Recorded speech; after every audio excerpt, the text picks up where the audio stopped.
Morning, Steve Frady in Chicago with the morning grain comments. Markets are just a little bit better overnight.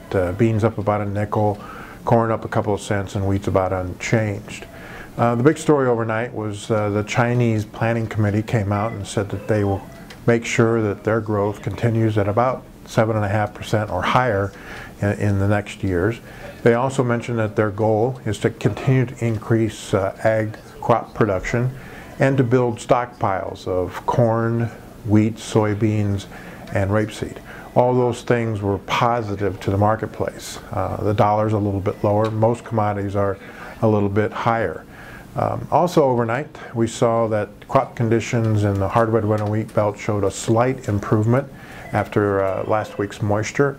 The market feels that they'll probably show continued improvement, but ratings of the hard wheat crop are still a little bit below average.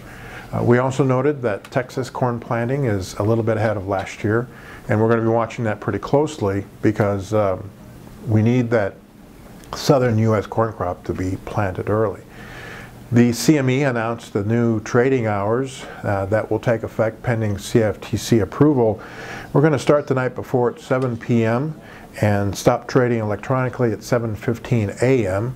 Electronic and open outcry then starts at 8:30 a.m. and goes to 1:15 p.m. So they've reduced the number of hours of trading.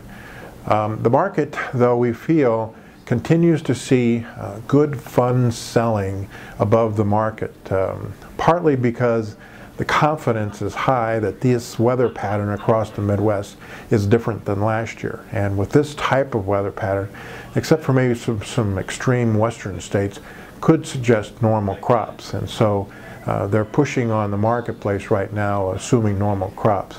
The other thing is that the logistics in South America, while snarled right now and causing delays in loading of boats, especially beans to China, that eventually Brazil will see a normal pace, and that will take over for U.S. exports and be negative possibly to bean futures.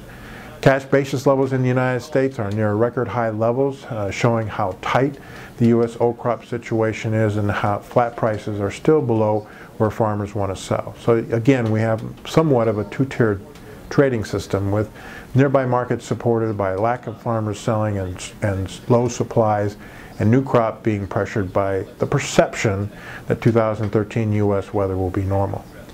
As always, these are my thoughts and not those of ADM or ADM Investor Services, and have a safe and profitable trading day.